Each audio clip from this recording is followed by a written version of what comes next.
Figures of Speech in American English, Part 2. Number 1. Cliché. A cliché is a tried expression whose effectiveness has been worn out through overuse and excessive familiarity. Grab the bull by the horns.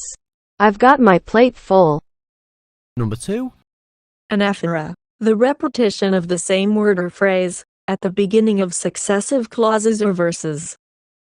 Unfortunately, I was in the wrong place, at the wrong time, on the wrong day. Number 3. Assonance. Assonance is the identity or similarity in sound between internal vowels in neighboring words. How now, brown cow? Number 4. Chiasmus. A verbal pattern in which the second half of an expression is balanced against the first, but with the parts reversed. The famous chef said, "People should live to eat, not eat to live." Number 5. Metonymy. A figure of speech in which a word or phrase is substituted for another with which it is closely associated. Also, the rhetorical strategy of describing something indirectly by referring to things around it. That stuffed suit with the briefcase is a poor excuse for a salesman, the manager said angrily. Number 6. Tautology is when there are the two words, filthy and dirty, having almost the same meaning, and are repeated, so as to make the text more emphatic. That filthy kitchen was really dirty. Number 7. In rhetoric, a climax, staircase or ladder, is a figure of speech in which words, phrases, or clauses are arranged in order of increasing importance. William Shakespeare, from The Passionate Pilgrim, lost, fated, broken, dead within an hour. Number 8. Consonance is a stylistic literary device, identified by the repetition of identical or similar consonants in neighboring words, whose vowel sounds are different. It is an element of half-rhyme poetic format, sometimes called slant rhyme. It is common in hip-hop music. From the song, Zealots by the Fugees.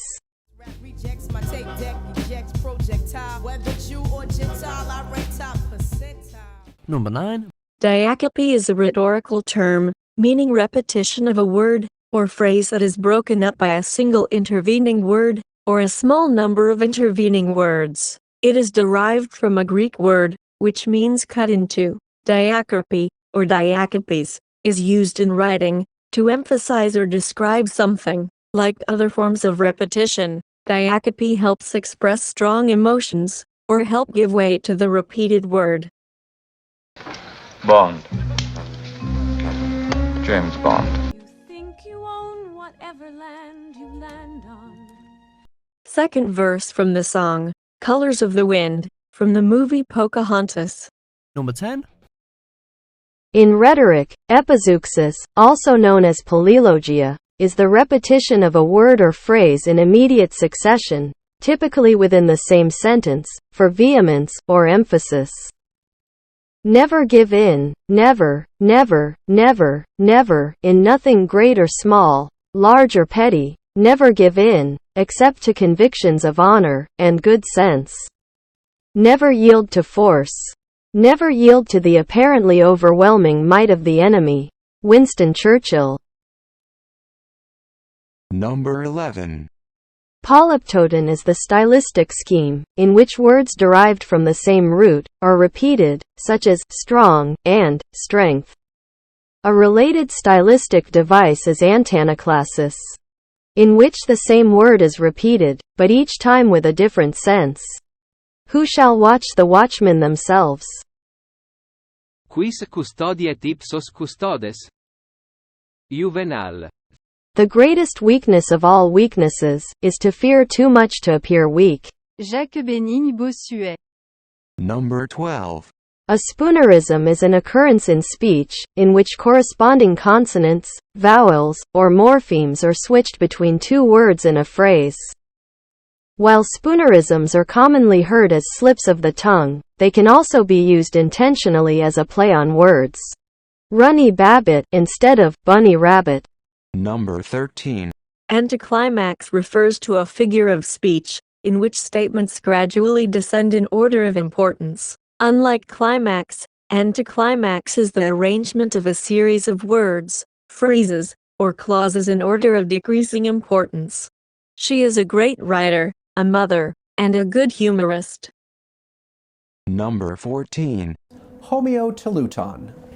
Refers to similar sounds at the endings of words, phrases, or sentences. The quicker picker upper. Number 15. With epistrophe, also known as epiphora, the repetition is at the end of successive clauses. When I was a child, I spoke as a child, I understood as a child, I thought as a child. Number 16. Asyndeton. Omits all conjunctions and separates the items with commas. They dove, splashed, floated, splashed, swam, snorted. Number 17. Polysyndeton. Places a conjunction after every item in the list. Adam Trask grew up in grayness, and the curtains of his life were like dusty cobwebs, and his days a slow file of half-sorrows and sick dissatisfactions, and then, through Kathy, the glory came to him. John Steinbeck, East of Eden. Conjunctions are a kind of word that link other words or groups of words together. We're really only interested in the coordinating conjunctions, for, and, nor, but, or, yet, so, or, as they're sometimes affectionately known, the fanboys. Sarah is putting in a little effort, for tomorrow is a holiday.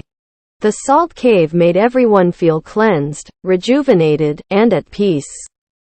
He was not awake, nor was he asleep. He was lucid napping. I like red lipstick, but that is a bit much. Will I have fast food or healthy food for lunch? He woke up early, yet he missed his flight. He forgot his umbrella, so he got wet. 18. A dysphemism substitutes a harsher phrase for a comparatively inoffensive one. Though often meant to shock or offend, dysphemisms may also serve as in-group markers to show camaraderie. Took a dirt nap. A drunk man lies down on the road and proceeds to take a dirt nap. Number 19. A tricolon versus a tetracolon. Both refer to a series of words, phrases, or clauses in parallel form. A tricolon is a series of three members.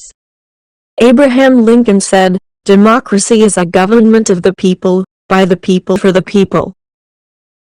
A tetracolon climax is a series of four. He and we were a party of men walking together, seeing, hearing, feeling, understanding the same world. Number 20. Rhetorical question versus epiplexis. A rhetorical question is asked merely for effect with no answer expected. Who wouldn't want to be a millionaire? Epiplexis is a type of rhetorical question whose purpose is to rebuke or express one's disapproval of or disappointment in other people's actions. Even a little girl cares for the small kittens. Have you no heart to throw them away?